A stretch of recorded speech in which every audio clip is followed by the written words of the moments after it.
Sir wait பண்ணுங்க sir, நானும் வரேன்.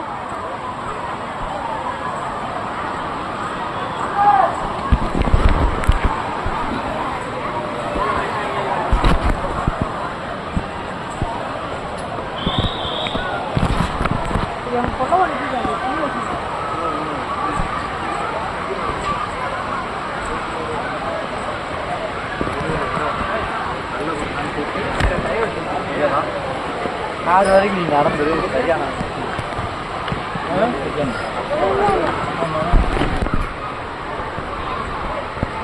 நீனும் இந்த குரங்கு ஒண்ணு சொல்றதே கேட்கறது இல்ல. இது என்ன வேமா குழந்தையோட பால் டப்பாவை எடுத்து குடிக்கிறத பாரு. ஐயோ அது குடிக்க தெரியாத என்னென்ன பண்ணிட்டு இருக்கு பாரு, பாவம்.